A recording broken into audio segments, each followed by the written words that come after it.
1793 charter अधिनियम 20 वर्ष का नवीनीकरण। ठीक है, तो यह पॉलिटी की क्लास है। पॉलिटी यानी भारतीय राज व्यवस्था, इंडियन पॉलिटी की बात करते हैं हम। और यहाँ पे जो हम अभी देख रहे हैं यह संवैधानिक विकास है। तो संवैधानिक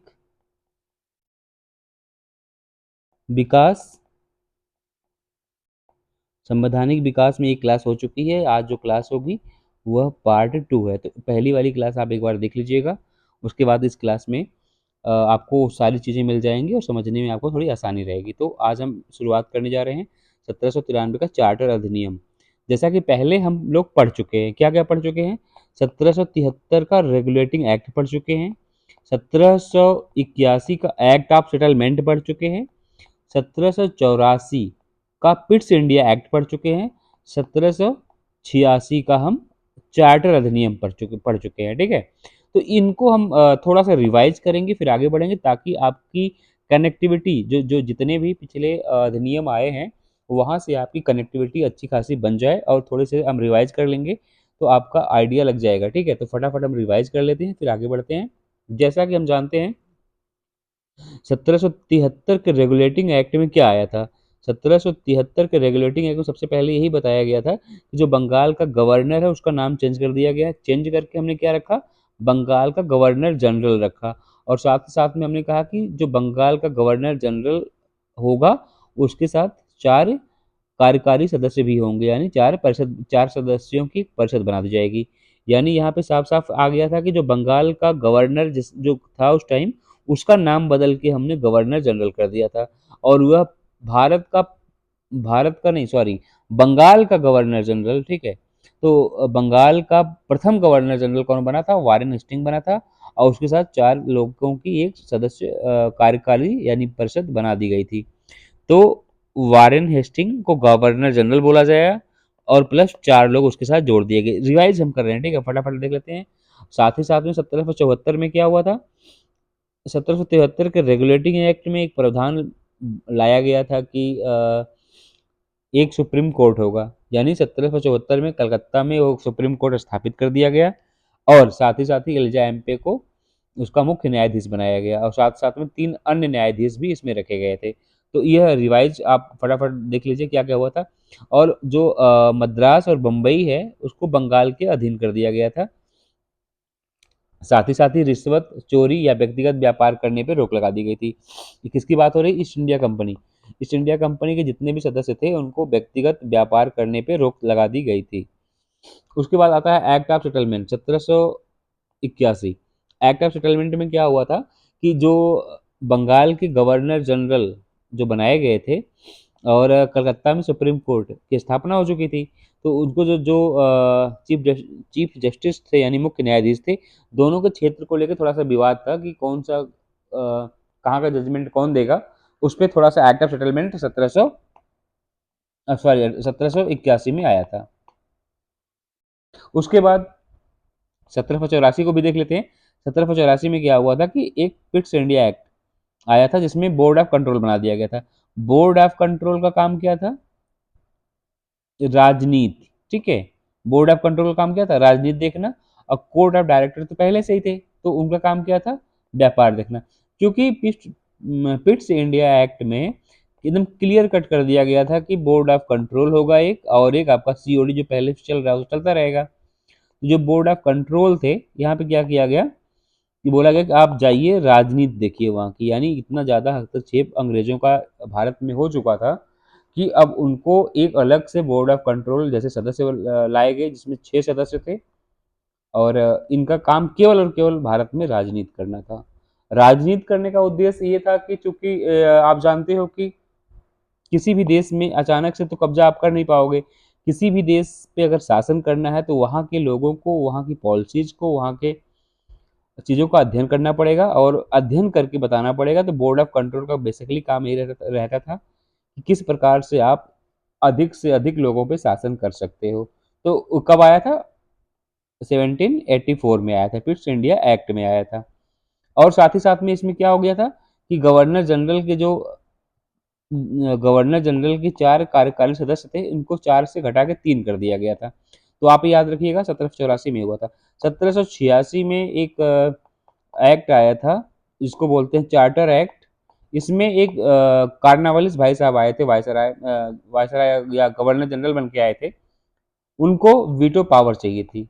वीटो पावर चाहिए थी यानी उनका मतलब ये था कि मैं गवर्नर जनरल बनूंगा तो जो ये 3 सदस्य हैं, अगर ये कुछ भी कोई भी नियम कानून बनाते हैं, कुछ भी कहते हैं मुझसे करने के लिए, तो मैं मेरे पास इतनी पावर होनी चाहिए कि मैं कहूंगा हाँ तो हाँ, नहीं तो नहीं तो नहीं। इन्होंने कहा मेरे पास वीटो पावर, जो आज आपकी वीटो पावर दिखती है, तो वीटो पावर की शुरुआत कहीं ना कहीं से कार्नावालिस के टाइम पे हुई थी। और ये एक्ट कब आया था? 1786 में आया था।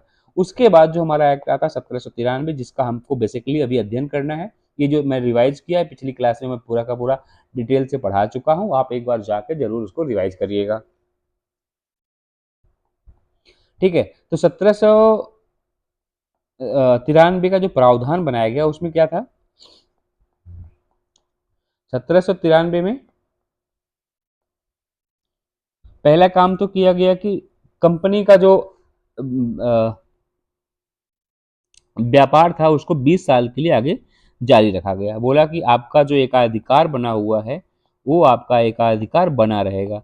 एकाधिकार का मतलब ये है कि कंपनी जो ब्रिटेन है, ब्रिटेन यानी ब्रिटिश संसद ने कहा था कि ईस्ट इंडिया कंपनी एक इकलौती कंपनी होगी जो भारत जाएगी और व्यापार करेगी।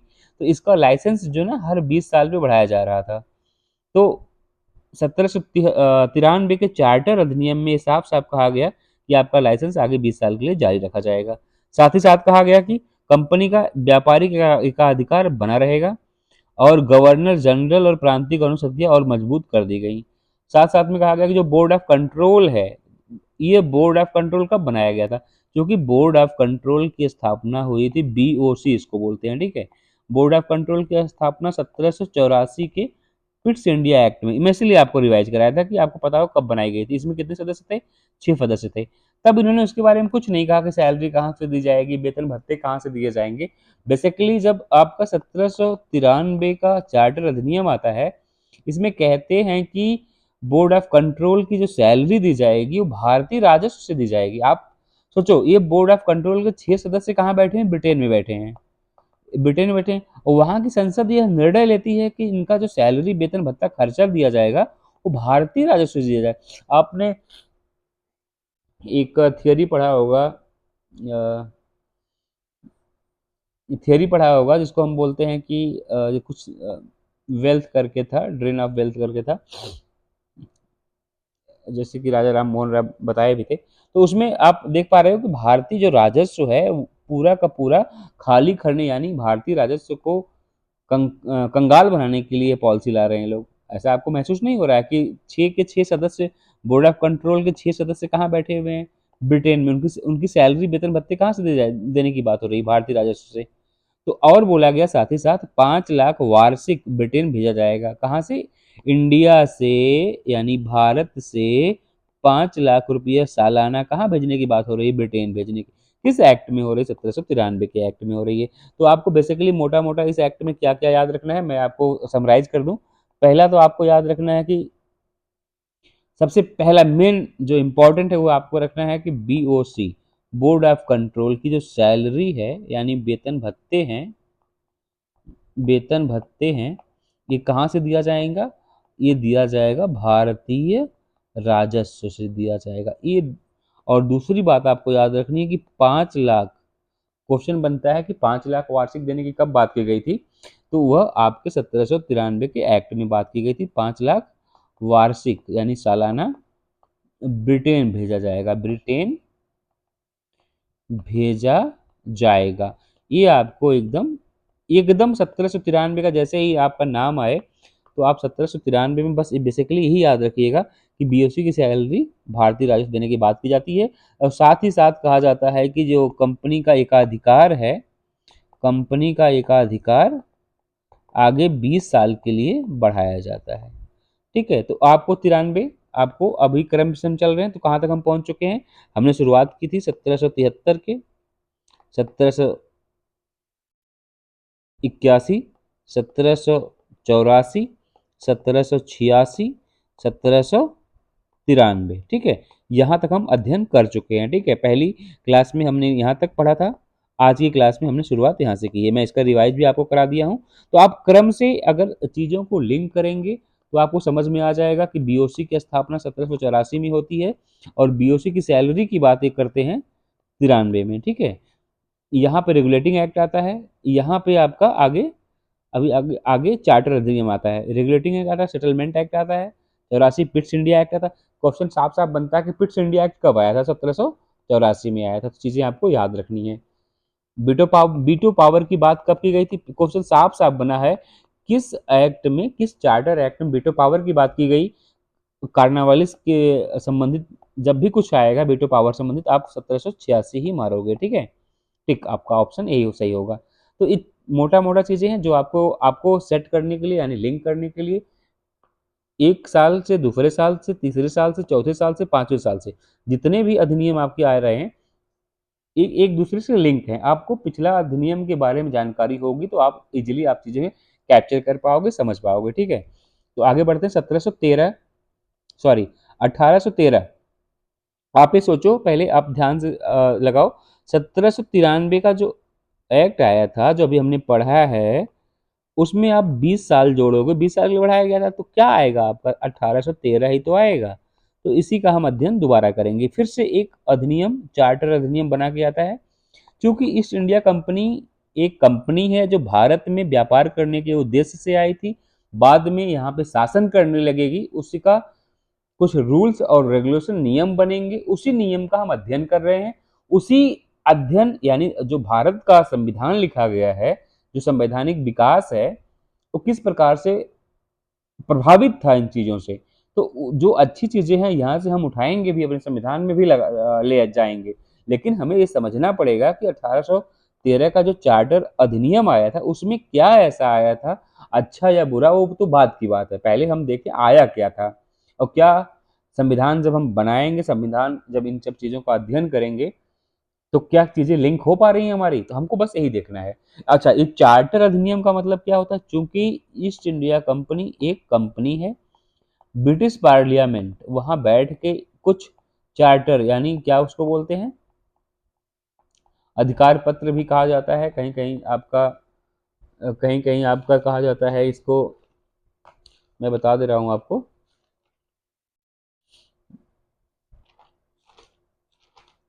10 एक मिनट में बता रहा हूँ। ठीक है,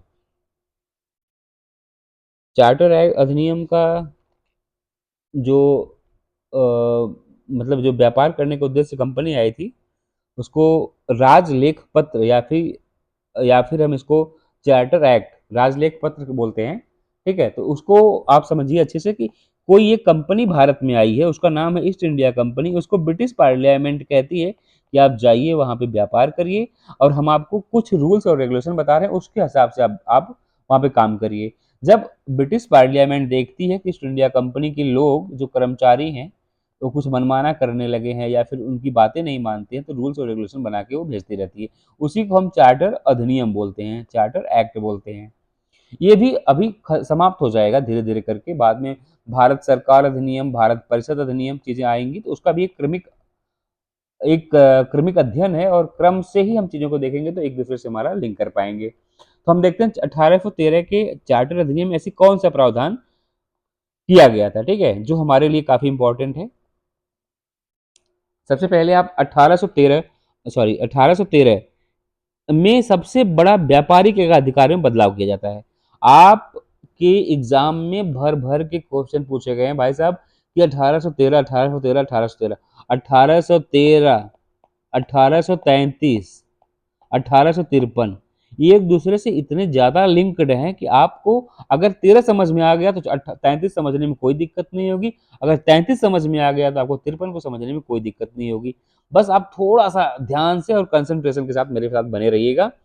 कहा जाता है कि यहाँ पे आपका 1813 के चार्टर अधिनियम में व्यापारिक एकाधिकार को समाप्त किया जाता है। इस समाप्त करने की घोषणा कौन करता है?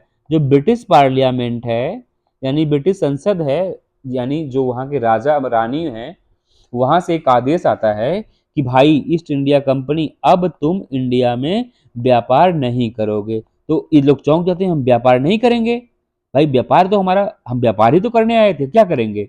वो बोलते हैं कि मैं तुमको बताऊंगा तुमको क्या करना है, फिलहाल तुम्हारा एकाधिकार मैं समाप्त करता हूँ, लेकिन तुमको चाय और चीन के साथ व्यापार करने की छूट अभी भी देता हूँ। मतलब छूट क्या, एकाधिकार ईस्ट इंडिया कंपनी के पास अभी भी था।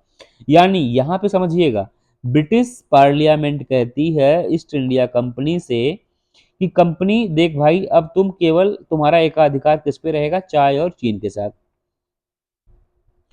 कहती है कि ब्रिटेन से अब कोई भी दूसरी कंपनी भारत जा सकती है और व्यापार कर सकती है, लेकिन वह चाय और चीन के साथ व्यापार नहीं करेगी, और चीजों पे वो व्यापार करने की छूट मिलती है। तो आपको यहाँ पे ये समझना है कि यह आंशिक रूप से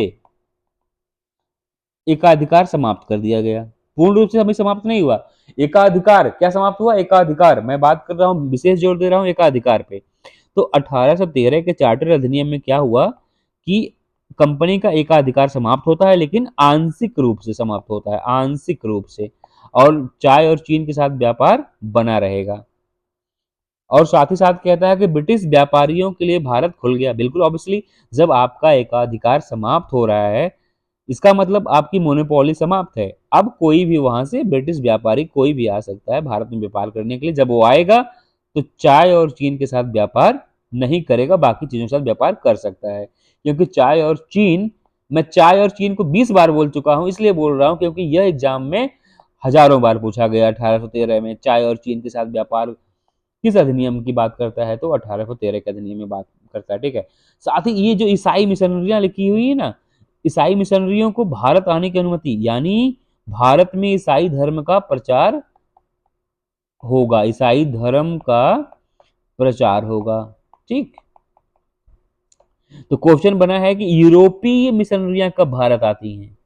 आपको याद रखना 1813 के अधिनियम में आती हैं।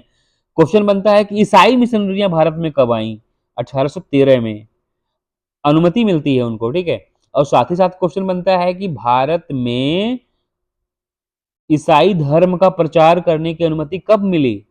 अब सोचिए, यह कुछ नहीं पूछ रहा है, वो कह रहा है कि भारत में ईसाई धर्म का प्रचार करने की अनुमति कब मिली, 1813 में मिली, ठीक है। आपको बहुत बहुत बहुत मतलब बहुत ध्यान से चीज समझनी है। अभी सब एक दूसरे से लिंक हो जाएंगी, आपको मजा आ जाएगा पढ़ के कि हाँ मतलब कुछ तो समझ में आया है आज। भारतीय शिक्षा के लिए बोला गया 1 लाख रुपया समाप्त खर्चा किया जाएगा। अब सोचिए, अब कहां से ब्रिटेन वाले इतने दिलदार होते जा रहे हैं, कह रहे हैं कि भारतीय शिक्षा पे हम 1 लाख खर्चा करेंगे। यह क्वेश्चन आप किसी भी, चाहे यूपी पीसीएस का एग्जाम हो, चाहे किसी भी स्टेट पीसीएस का एग्जाम हो, चाहे वनडे एग्जाम हो, चाहे यूपीएससी का एग्जाम हो, आप प्रीवियस ईयर पॉलिटिक्स क्वेश्चन लगाएंगे आपको फिल इन द ब्लैंक यानी मैच करने के लिए, या आपको ऑप्शन में या इस पे लिखने के लिए बार बार क्वेश्चन बना हुआ है। तो भारतीय शिक्षा पे 1 लाख रुपया प्रतिवर्ष समाप्त करने या खर्च करने की बात की गई है कब, 1813 के एक्ट में। अब उधर कह रहे हैं ना कि भारतीय शिक्षा के लिए 1 लाख रुपया हम खर्चा करेंगे, तो उधर उसके पहले क्या बोले थे, हम बोले थे कि ईसाई मिशनरियां यानी ईसाई प्रचार, धर्म का प्रचार भी इंडिया में होगा। तो इंडिया वालों को ऐसा तो महसूस नहीं होना चाहिए ना कि हमारे लिए क्या कर रहे हैं, तो इंडिया में उन्होंने कहा हम भारतीय शिक्षा पे खर्चा करेंगे 1 लाख रुपया। यह जो 1 लाख रुपया लिखा हुआ है, यह कभी भी इस रूप में नहीं हो पाया, आ पाया कि सच में शिक्षा के ऊपर ये लोग पैसा खर्च कर रहे हैं। वो केवल कागजी बातें थी जो कागज में ही रह जाती हैं। और साथ ही साथ कहते हैं कि भारतीय जो साहित्य है, जो विज्ञान है, उसके लिए भी हम फंड की व्यवस्था करेंगे। कब की बात है ये, 1813 के अधिनियम की बात है। और बोले कि चलो ठीक है भाई, सबके साथ साथ अब आपको 20 साल के लिए आगे हम बढ़ा देते हैं, ठीक है। तो 20 साल के लिए भी आपका व्यापार बना रहेगा। अब ये बताइए आप, क्या वो व्यापार ही करने आए थे, आए तो वो व्यापार ही करने थे, लेकिन कैसे भारत की राजनीति में घुस जाते हैं, कैसे भारत के ऊपर राज करने लगते हैं। आप थोड़ा मॉडर्न हिस्ट्री उठाइएगा एक बार, पॉलिटी तो आप अध्ययन कर ही रहे हो, साथ ही साथ उसको मॉडर्न हिस्ट्री यानी आधुनिक भारत का इतिहास से भी लिंक करिएगा चीजें, और चीजें क्लियर हो जाएंगी। जैसे कि जो प्लासी का युद्ध होता है, जो प्लासी का युद्ध होता है, जो बक्सर का युद्ध होता है, जो फिर इलाहाबाद की संधि होती है, ठीक है। 1772 में द्वैत शासन समाप्त होता है वारेन हेस्टिंग के द्वारा। तो ये चीजें आप एक बार लिंक करके फिर इससे मिलाइएगा तो आपको चीजें और क्लियर, क्रिस्टल क्लियर हो जाएंगी कि संवैधानिक विकास और जो आधुनिक भारत का इतिहास स्टार्टिंग वाला है, वहां से चीजें आपको लिंक लिंक आपस में मिलती हैं। तो कहता है कि अब ब्रिटेन की दूसरी प्राइवेट ट्रेडिंग कंपनी भी भारत के साथ व्यापार कर सकती थी, लेकिन चाय और चीन के साथ अभी भी ईस्ट इंडिया कंपनी का अधिकार बना रहेगा। तो आपको आपको परीक्षा की दृष्टि से जो मैं आपको बता दूं, इसमें याद क्या क्या रखना है, साथ ही साथ एक लाइन और आप जोड़ सकते हैं यहाँ पे कि स्थानीय स्थानीय निकाय, स्थानीय निकाय समझते हैं, जो पॉलिटिक्स में आप पढ़ेंगे, एक पंचायती राज है, वहां का एक चैप्टर है। स्थानीय निकाय को बोला कि कर लगाने की अनुमति है, कर लगाने का अधिकार है, कर लगाने का अधिकार है। ये कब बोला गया था? 1813 के चार्टर एक्ट में बोला गया था। जैसे जैसे चौकीदारी कर, चौकीदारी कर, जैसे सफाई कर। आपके क्वेश्चन में यही सेम सेम लाइन रख दिया है। स्थानीय निकाय कर लगाने का अधिकार कब दिया गया? 1813, 1833, 1853, 1793। तो आप क्या करोगे? 1813 को टिक करोगे। ठीक है, आगे बढ़े। परीक्षा की दृष्टि से जो इंपॉर्टेंट चीजें हैं, मैं एक लाइन में आपको रिवाइज करा दूं फटाफट। मोनोपोली, मोनोपोली मतलब एकाधिकार समाप्त होता है? नहीं, आंशिक रूप से समाप्त होता है। किसके साथ बना रहेगा? चाय और चीन के साथ एकाधिकार अभी भी ईस्ट इंडिया कंपनी का बना रहेगा। किसके में? 1813 में। एजुकेशन पे कितना खर्चा होगा? 1 लाख रुपया, भारतीय एजुकेशन पे 1 लाख रुपया। साथ ही साथ मिशनरीज की अगर बात करता है तो ईसाई धर्म का प्रचार करने का छूट या अनुमति 1813 में मिलती है। तो 1813 का जो अधिनियम है उसको मैं एक बार तुरंत तुरंत क्या रिवाइज करा रहा हूँ, फटाफट आप देखिएगा। आंख बंद करिए अपनी, मेरे साथ बोलिए कि 1 लाख रुपया खर्चा कब किया जाएगा? 1813 में। साथ ही साथ कहा गया कि ईसाई धर्म का प्रचार, यानी ईसाई मिशनरियों को भारत में धर्म प्रचार की छूट दी जाती है कब? 1813 में। और साथ ही साथ आप आंख बंद किए रहिए और मेरे साथ बोलिए कि आंशिक रूप से व्यापार समाप्त होता है कब? 1813 में। अब पूर्ण रूप से कब समाप्त होता है भाई? 1833 में। आगे अभी समाप्त हो जाएगा, मैं उसको बताऊंगा, लेकिन आप लिंक करना चाहो तो लिंक यहां से करो। 1813 में आंशिक रूप से समाप्त होता है एकाधिकार, और चाय और चीन के साथ अभी भी एकाधिकार बना रहेगा, लेकिन पूर्ण रूप से व्यापार ही समाप्त हो जाएगा कब? 1833 में, अगले वाले में। ठीक है, अभी हम इतना आपको समझ में आ गया। आपको क्या क्या याद रखना है? आंशिक रूप से समाप्त होता है क्या? व्यापार चीन और चाय के साथ बना रहेगा। 1 लाख रुपया खर्चा किया जाएगा किसमें? भारतीय शिक्षा पे। कब की बात क्या है? 1813 की बात है। सफाई कर की बात कब की गई है? यानी चौकीदारी कर की, यानी स्थानीय निकाय की का स्थानीय निकाय कर लगाने की अधिकार कब है? 1813 में है। ठीक, आगे बढ़े। धर्म, ईसाई धर्म का प्रचार कब है? 1813 में है। इतना तो आपको याद हो गया होगा। ठीक है, आगे बढ़ते हैं। 1833, 1833 का चार्टर अधिनियम ऐसा अधिनियम है जहां पे केंद्रीकरण का निर्माण होता है। जैसे देखिए, दो चीजें होती हैं, एक केंद्रीकरण, एक होता है विकेंद्रीकरण। केंद्रीकरण का मतलब होता है कि कोई एक ऐसी पार्टी, एक सत्ता है जो यहाँ पे है और बैठ के सबको बता रही है कि आप मेरे अकॉर्डिंग आप ये करो, आप ये करो, आप ये करो, आप ये करो। मतलब यहाँ पे रूल्स और रेगुलेशन बनेंगे और सारे इन लोगों को फॉलो करना पड़ेगा। विकेंद्रीकरण का मतलब होता है कि कुछ हम, हमारे पास शक्ति है तो हम आपको भी शक्ति देते हैं। ठीक, आपको भी शक्ति देते हैं, आपको भी शक्ति देते हैं, ताकि आप भी अपने जगह रूल और रेगुलेशन चलाने के लिए चीजें कर सको। विकेंद्रीकरण मतलब पावर का, शक्तियों का विस्तार कर दिया गया कि भाई आप भी ले जाओ थोड़ा, आप भी ले जाओ थोड़ा, आप अपने यहाँ कुछ अपने अकॉर्डिंग जैसा आप देखो, भाषा, वहाँ के लोग, समुदाय, जगह, क्षेत्र, आप भी अपना नियम कानून बना सकते हो। लेकिन 1833 के चार्टर अधिनियम हमको विकेंद्रीकरण नहीं, केंद्रीकरण का निर्माण दिखता है। यानी जो बंगाल का गवर्नर जनरल है वो मद्रास और बंबई की पावर सीज कर देता है, कहता है कि मैं तुमको रूल और रेगुलेशन बताऊंगा, उसके हिसाब से तुम वहां पे चलोगे। ठीक है, तो सबसे पहले क्या होता है मैं उसको देखता हूं। ठीक है, सबसे पहले सबसे पहले बोला गया कि एकाधिकार पूर्ण रूप से समाप्त कर दिया गया। किसका? East India company.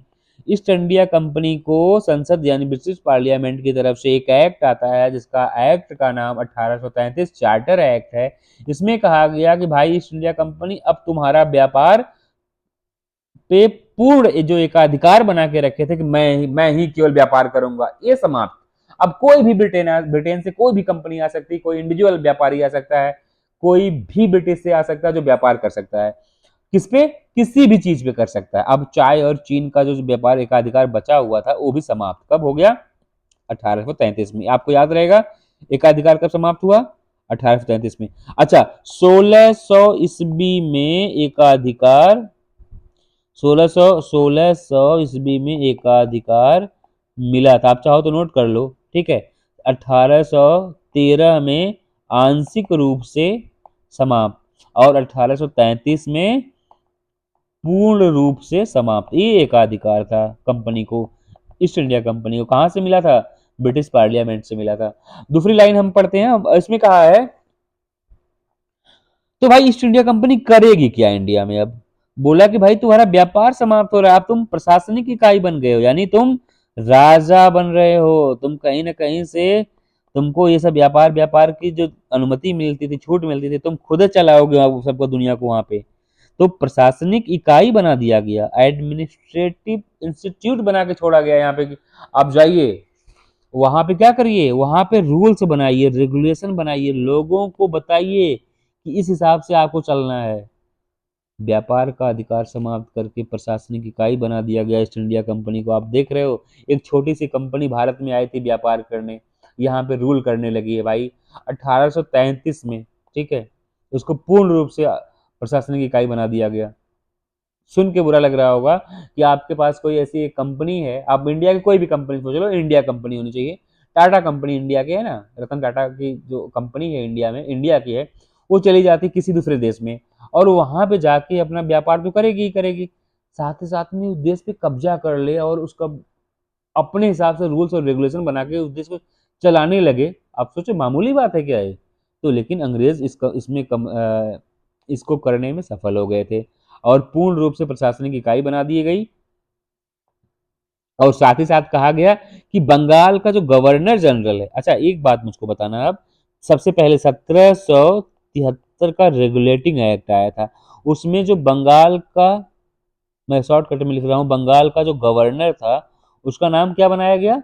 बंगाल का गवर्नर जनरल बनाया गया, ठीक है। अभी अभी जो 1833 में जो चार्टर एक्ट आया है, इसमें कहा गया जो बंगाल का गवर्नर जनरल है उसका नाम भारत का गवर्नर जनरल। बस जहां पे बंगाल था वहां पे भारत रख दिया गया, ठीक है। जहां पे बंगाल था वहां पे भारत रख दिया गया। तो भाई एक बात बताना, 1773 में पहला बंगाल का गवर्नर जनरल कौन था? वारेन हेस्टिंग था। चूंकि अभी 1833 है, यहाँ पे जो बंगाल का गवर्नर जनरल है उसका नाम है लॉर्ड विलियम बेंटिक। अब यही तो कहलाएगा भारत का गवर्नर जनरल।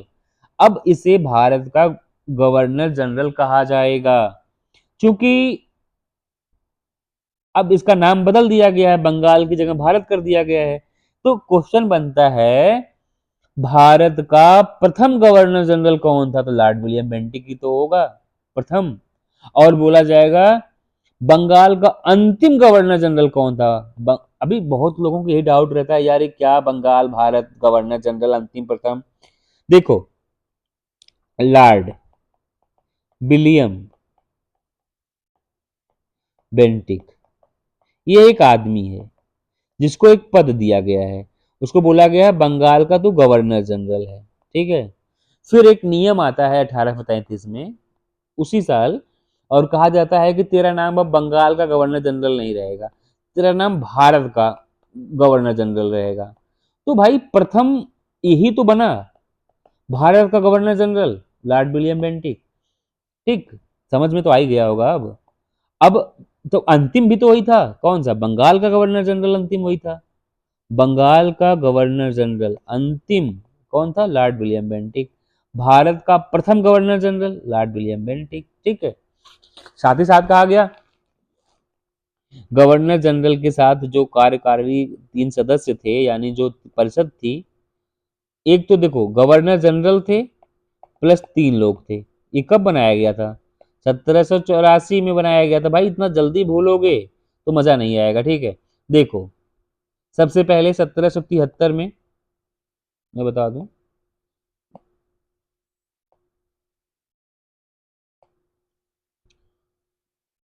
1773 में क्या हुआ था? क्या हुआ था? गवर्नर रेगुलेटिंग एक्ट आया, साथ में 4 लोगों को और जोड़ा गया, इसको बोला गया गवर्नर जनरल की परिषद। 1784 में क्या हुआ? 1784 में क्या हुआ? गवर्नर जनरल की परिषद से जो 4 सदस्य थे उसको घटा के 3 कर दिया गया था। अभी 1833 चल रहा है, इसमें क्या कहा गया? जो गवर्नर जनरल है प्लस 3 तो रहेंगे रहेंगे, साथ में एक को मैं और जोड़ रहा हूं, इसको एक को, ठीक। इसके बारे में इससे मतलब भर भर के क्वेश्चन पूछे गए हैं, हजारों बार पूछे गए हैं। ये जो जोड़ा गया ये कौन था, क्यों जोड़ा गया, ठीक है। कुछ तो काम रहा होगा इसका, इसलिए जोड़ दिया गया, तो मैं उसके बारे में बता रहा हूँ, ठीक है। आगे देखो, जिसको जोड़ा गया उसका नाम था अतिरिक्त सदस्य, और इसका काम क्या था? विधिवेत्ता था ये। इसका काम था विधि बनाना, विधि बनाने में सहयोग करना, और इसको वोट करने की पावर नहीं थी। यहाँ पे मैं बता दूं, वोटिंग की पावर इसको नहीं है, ये केवल विधिवेत्ता है। इसका नाम क्या था? Lord Macaulay. तो गवर्नर जनरल की काउंसिल यानी परिषद में जो 3 सदस्य पहले से थे, एक तो जोड़ा गया, इसका नाम लॉर्ड मैकाले है, और यह एक विधिवेत्ता है।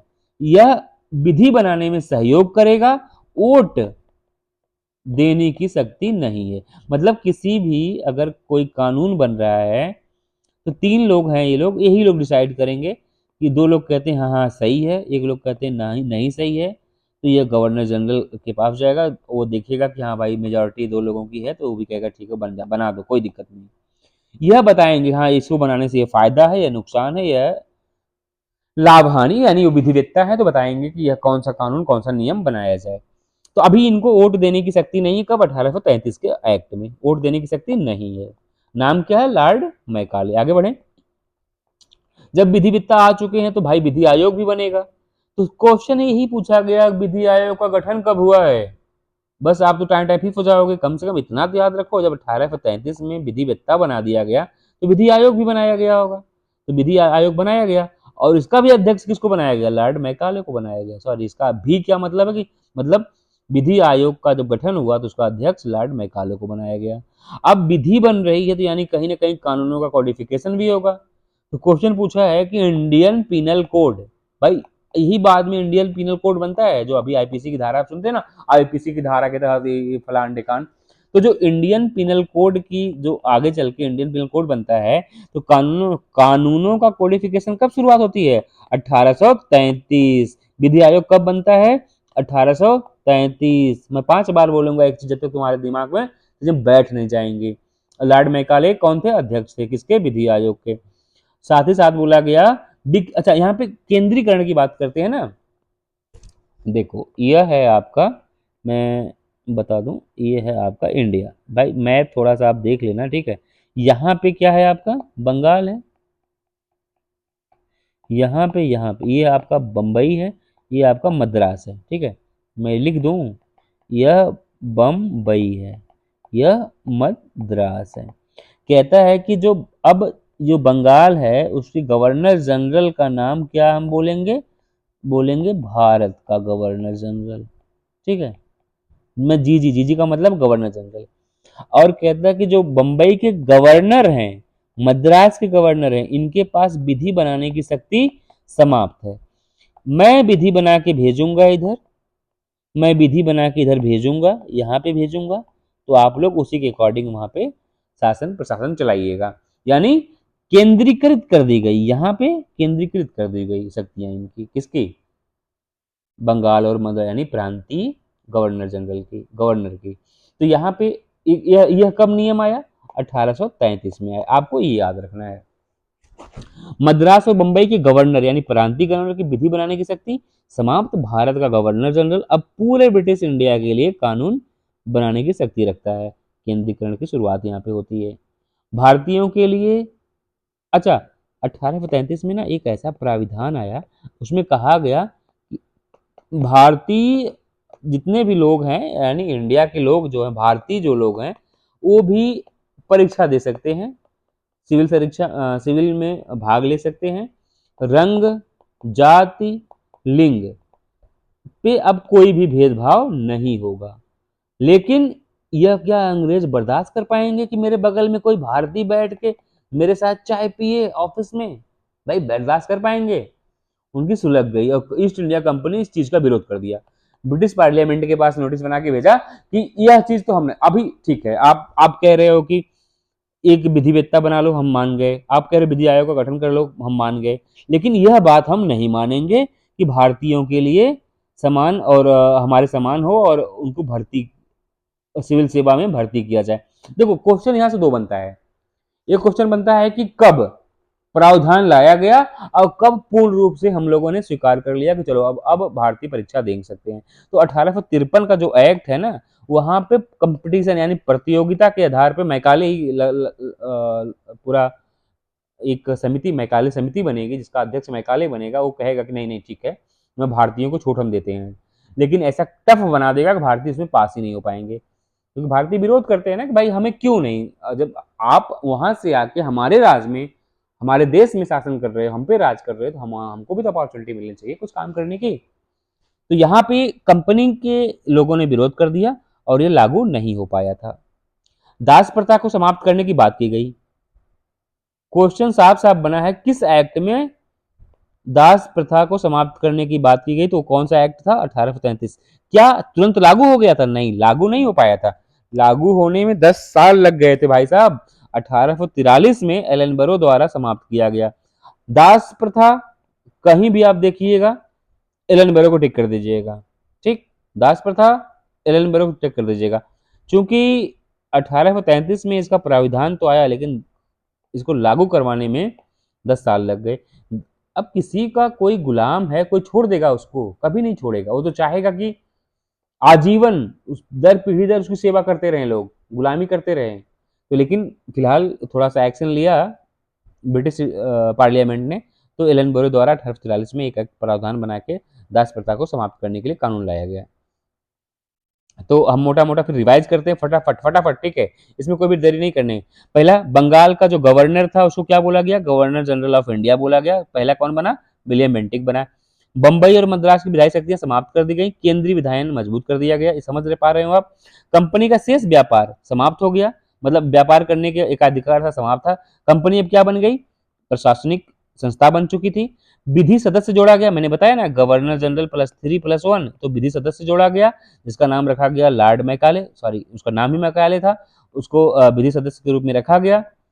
सरकारी सेवा में भेदभाव न करने का सिद्धांत घोषित किया गया, लेकिन कंपनी ने भारतीयों को किसी पद, कार्यकाल और रोजगार को हासिल करने से वंचित नहीं किया जाएगा, ऐसा बोला गया कंपनी में। ठीक है, 1833 के एक्ट में बोला गया। जाति, लिंग, रंग के आधार पर कोई भेदभाव नहीं किया जाएगा, लेकिन कंपनी को बर्दाश्त नहीं होगा। और जो आपके कोर्ट ऑफ डायरेक्टर थे, उन्होंने विरोध कर दिया, बोला नहीं, हम भारतीयों को अपने बगल में बिठा के चाय तो ऑफिस में नहीं पिलाने वाले। तो यह लागू नहीं हो पाया था। ठीक है, बाकी चीजें आपको समझ में आ गई होंगी।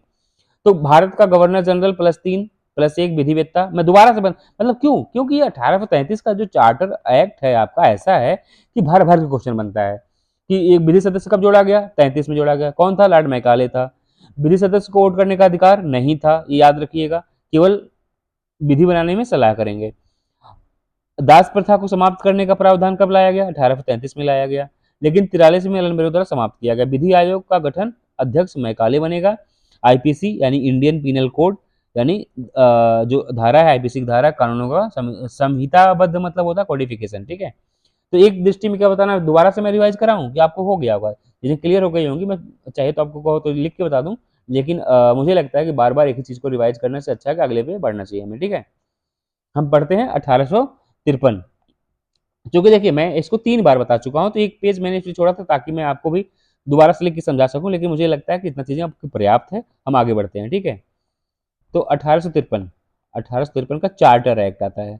यह एक्ट अंतिम चार्टर एक्ट है। क्वेश्चन यहीं से आ जाता है कि कौन सा कौन सा एक्ट अंतिम चार्टर एक्ट है? तो 1853 का अंतिम चार्टर एक्ट है। इसको याद फिर से मैं एक क्रम बनाऊं, ठीक है, फटाफट देखिए, क्रम बनाने का मेरा बस उद्देश्य है कि आपके मन में चीजें बैठ जानी चाहिए। 1773 कोई दिक्कत, 1781 act of settlement, 1784 Pitt's India act, 1786 charter act, 1793 charter act, 1713 sorry 1813, यहाँ पे थोड़ा सा पेन धोखा दे रही है, ठीक है, 1800 1813, 1833, 1853। अब हम क्या उनसे पढ़ने जा रहे हैं, 1853, ठीक है। 13 में क्या हुआ, 33 में क्या हुआ, 93 में, 86 में क्या हुआ, 84 में क्या हुआ, 81 में क्या, 83 में, 73 में क्या हुआ, ये आपको याद हो गया होगा। नहीं याद हुआ तो पहले जाके पहली मेरी वीडियो देखिए, पहली क्लास 1 की, जहां पे मैंने आपको पढ़ाया है कहाँ तक, 86 तक। उसके बाद आपको अगली वीडियो देखनी है कहाँ तक, 93 से लेके अभी तक जो मैंने पढ़ाया है उसको आप रिवाइज करिए फटाफट। अभी हम कौन सा पढ़ने जा रहे हैं, 53 पढ़ने जा रहे हैं, ठीक है। 53 में ऐसा क्या था, 53 को अंतिम चार्टर एक्ट क्यों बोल दिया गया, क्योंकि इसके बाद जो अधिनियम आएगा 1853 के बाद, देखिए कंपनी का अधिकार जो भी चल रहा था, व्यापार या प्रशासनिक इकाई चल रही थी अभी तक, उसको बढ़ाया नहीं जाएगा, उसमें वो कुछ भी बढ़ाया नहीं जाएगा। तो 1858 में एक अधिनियम और आएगा, जिसको हम भारत परिषद अधिनियम या भारत सरकार अधिनियम बोल सकते हैं, क्योंकि 1857 का जो स्वतंत्रता संग्राम संग्राम हुआ था ना, उसमें ब्रिटिश हिल चुकी थी। वो तो पता नहीं कैसे हम लोग यहाँ पे स्वतंत्रता हासिल नहीं कर पाए, क्योंकि इतना मूड इतना इतना इतना ज़्यादा बन चुका था भारतीय लोगों का कि अब तो भगा ही देना इन सबको। लेकिन थोड़े से चीज़ों से हम वंचित रह जाते हैं, और यहाँ पे नहीं तो कहने वाले तो प्रथम स्वतंत्रता संग्राम तक की संज्ञा इसको देते हैं 1857 को, ठीक है। यहाँ पे ब्रिटिश सरकार यानी ब्रिटिश पार्लियामेंट इतना हिल चुकी रहती है, उनको समझ में आ जाता है कि जो ईस्ट इंडिया कंपनी है उसको समाप्त ही कर दो, ईस्ट इंडिया कंपनी को क्या कर दो, समाप्त कर दो। कब, 58 की बात, 53 की बात नहीं है, 58 में समाप्त होगा, अभी 53 में तो रहेगा वो, क्योंकि ब्रिटिश पार्लियामेंट, ब्रिटिश संसद जो है वहां से चार्टर एक्ट आता है, ठीक है। तो उस एक्ट के प्राविधान से ही बनाया जाता है चीज़ें, यहाँ पे ईस्ट इंडिया कंपनी को आता था, ईस्ट इंडिया कंपनी उसके हिसाब से भारत में रेगुलेट करती थी। तो ये अंतिम है, इसके बाद ब्रिटिश ताज अपने हाथ में ले लेगी, कहेगी कि मैं खुद अब बनाऊंगा, अपने हिसाब से चीज़ें देखूंगा, ठीक है। तो आप समझिएगा कि यह ईस्ट इंडिया कंपनी को दिया गया अंतिम निर्देश है कि आप ऐसे नहीं ऐसे चलाइए, वो 1853 का चार्टर एक्ट है। आगे हम पढ़ते हैं कि 1853 में हुआ क्या था। पहला लाइन आप याद रखिए, यह अंतिम चार्टर एक्ट है। एक्ट तो भी बहुत सारे आएंगे, लेकिन यह अंतिम चार्टर एक्ट है, ठीक है।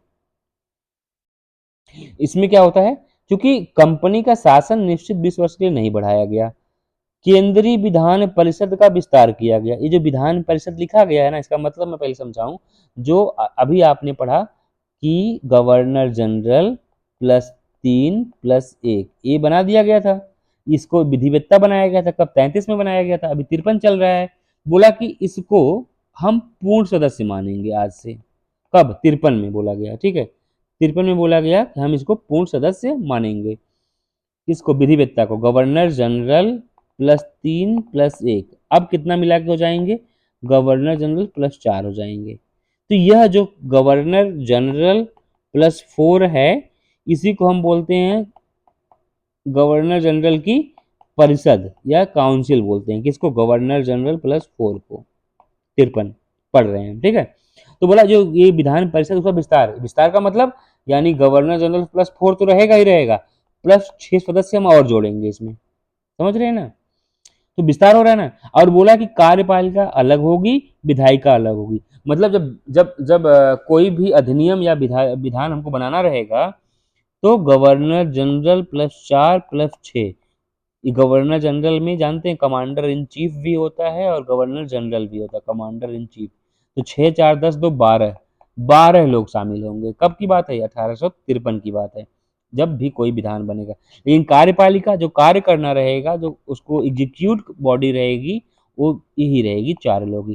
तो यहाँ से कार्यपालिका और विधायिका का आपको डिफरेंस, अलगाव देखने को मिलता है, कब, 1853 में। भाई यही क्वेश्चन पूछा गया है कि केंद्रीय विधान परिषद का विस्तार कब देखने को मिलता है, तो 1853 में मिलता है।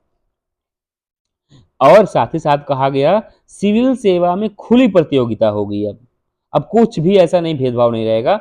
और 54 में मैकाले समिति भी बना दी जाती है, और मैकाले समिति मैकाले अध्ययन करता है और परीक्षा की व्यवस्था करवाता है कि मैं मैकाले परीक्षा के लिए नियम रूल्स बनाने जा रहा हूँ, और मेरी समिति का नाम है मैकाले समिति। कब बनाई गई? 1854 में।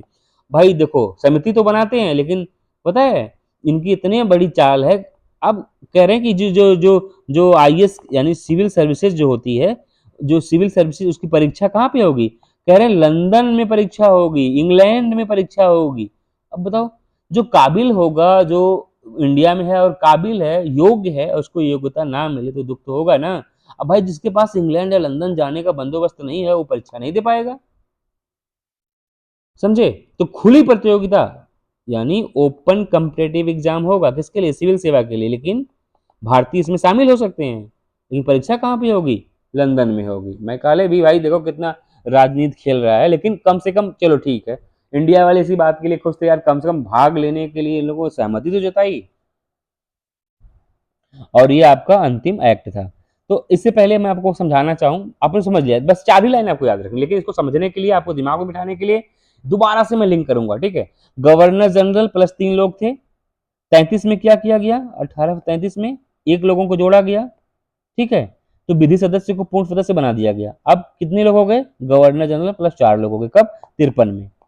और इसी के 1853 में गवर्नर जनरल प्लस 4 लोगों की शुरुआत 1773 में भी हुई थी। समझे कि नहीं समझे?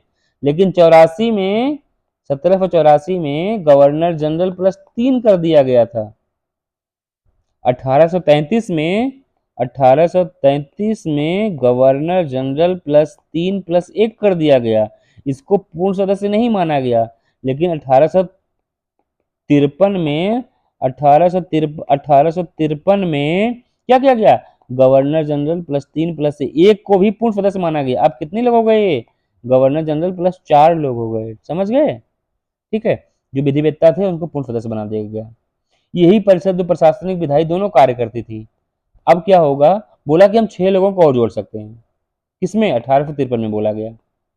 गवर्नर जनरल की परिषद में अतिरिक्त सदस्य जोड़े गए 6 लोग।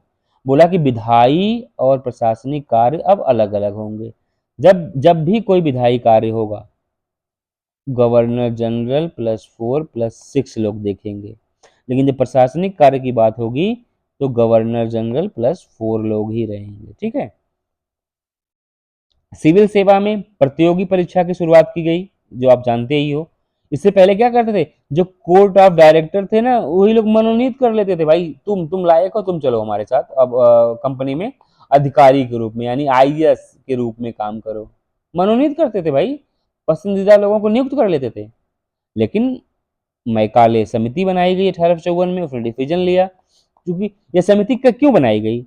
उसके पहले 1853 में चार्टर अधिनियम में कहा गया कि सिविल सेवा में प्रतियोगिता हो, परीक्षा होगी, प्रतियोगी परीक्षाएं होंगी, उसके आधार पे भर्ती किया जाएगा लोगों को, और भारतीय इसमें भाग ले सकते हैं। तो उसी के बेस पे मैकाले समिति बनाई गई। इन्होंने बोला कि मैं एग्जाम कराने का जिम्मा लेता हूं, मैं बताता हूं कैसे एग्जाम होगा। इन्होंने क्या किया? ओपन कम्पिटिटिव एग्जाम के लिए मैकाले समिति बनाई गई।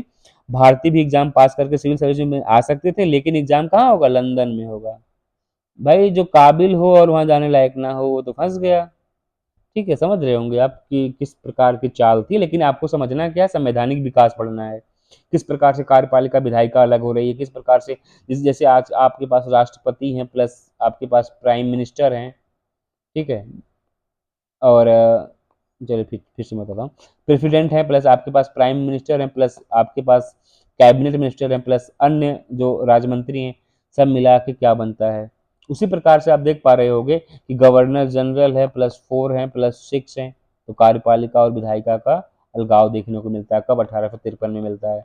मैं बार बार एक ही चीज़ को रिवाइज करा रहा हूँ ताकि आपको दोबारा से ना बुक ना कलम ना कॉपी कुछ भी उठाने, आप बस उठाइए पीवाई की और लगाइए, देखिए दनादन लगेगा, सॉल्व हो जाएगा, कोई क्वेश्चन नहीं बचेगा। मैं पीवाई की भी लाने की कोशिश करूंगा कि आपको जल्द से जल्द मैं पीवाई क्यू ले आऊँ और चीज़ें आपको आसान बनाऊँ। मैं थोड़ा तेज बोल रहा हूँ, तेज से पढ़ा भी रहा हूँ, लेकिन मैं रिवाइज कराते चल रहा हूँ। ठीक है। तो मैं कार्य समिति बनाई गई 1854 में, ये याद रखिएगा, मिलान करने के लिए क्वेश्चन बार बार आता है। तो जो विधिवेत्ता थे उसको पूर्ण सदस्य बना दिया गया, समझ रहे होंगे 4 में। मैं रिवाइज करा रहा हूँ 1853 को, दोबारा से देखिए। सबसे पहले क्या हुआ, सिविल सर्विस की ओपन एग्जाम होगा, एग्जाम में कहाँ होगा, मैकाले ने बताया, मैकाले समिति बनाई गई 54 में, उन्होंने बताया एग्जाम लंदन में होगा। अब भारतीय भी इसमें हिस्सा ले सकते हैं। और जो विधिवेत्ता थे मैकाले भाई साहब को पूर्ण सदस्य बना दिया गया। 76 सदस्य कहाँ कहाँ जोड़े गए, बोला कि सुप्रीम कोर्ट के जो जज हैं, चीफ जस्टिस जो हैं वो रहेंगे एक, जो अन्य जस्टिस हैं, मतलब आपके पास सुप्रीम कोर्ट के अन्य जो जज हैं उसमें से एक रहेगा, ये रहेगा। बंगाल का प्रतिनिधित्व होगा एक लोगों का, मद्रास से होगा, बम्बई से एक लोग आएंगे और आगरा से एक आएंगे, एक कुल कितने हो जाएंगे, 6 लोग हो जाएंगे। ठीक है, मतलब आपको याद ये नहीं रखना, बस जानकारी, मतलब जैसे होता है ना कि 6 लोग आ गए तो 6 लोग कौन आ गए, आपको बस याद रखना कि विधान परिषद की जो सदस्य जोड़े गए, बढ़ाए गए थे, कब बढ़ाए गए थे, 1853 में बढ़ाए गए थे। तो यहाँ से गवर्नर जनरल +4 कार्यपालिका, और यहाँ पे गवर्नर जनरल प्लस 10 जो हो जाएगा आपका विधायिका हो जाएगी।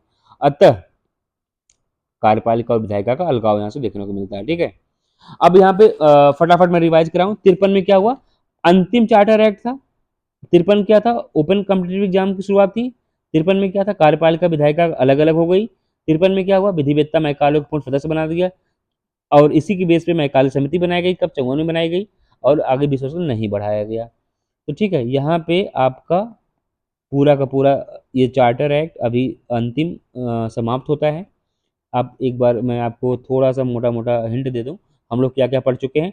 1773 का रेगुलेटिंग एक्ट पढ़ चुके, 1781 का सेटलमेंट एक्ट पढ़ चुके, 1784 का पिट्स इंडिया एक्ट पढ़ चुके, 1786 का एक्ट चार्टर एक्ट पढ़ चुके, 1793 का चार्टर एक्ट पढ़ चुके, 1813 का चार्टर एक्ट पढ़ चुके, 1833 का चार्टर एक्ट पढ़ चुके, 1853 का चार्टर एक्ट पढ़ चुके। ठीक, यहाँ से चीज़ें जो मोटी मोटी आपको अपने दिमाग में बिठानी है उसको आप 2 बार वीडियो को देख लीजिएगा, फटाफट रिवाइज कर लीजिएगा। आपको बिल्कुल एक मैं लिंक करते हुए पढ़ाया हूँ, इसलिए कौन सी चीज़ कहाँ पे कैसे घटित हुई। जैसे अगर बीओसी यहाँ पे बनती है तो बीओसी की सैलरी की बात कहाँ से होती है, 93 में होती है। ठीक, बीओसी यानी बोर्ड ऑफ कंट्रोल की स्थापना कब हुई। यहाँ पे अगर वारेन हेस्टिंग बनते हैं, वारेन हेस्टिंग क्या बनते हैं, गवर्नर जनरल बनते हैं। तो विलियम बेंटिक कब बनते हैं, 1833 में बनते हैं। विलियम बेंटिक भारत के गवर्नर जनरल बनते हैं, यहाँ पे बंगाल का गवर्नर जनरल बनाया जाता है। ठीक है, तो मैं चीज़ें बिल्कुल पढ़ा चुका हूँ, क्रम से पढ़ाया हूँ, आपको लिंक करके बताया हूँ। आप 1-2 बार इसको अच्छे से रिवाइज करते हुए देखते हुए कर लीजिए चीज़ें। आप उसके बाद पीवाईक्यू सॉल्व करेंगे, बहुत आसानी से सॉल्व हो जाएगा। थैंक यू, मिलते हैं फिर एक अगली अगली क्लास में। Thank you very much.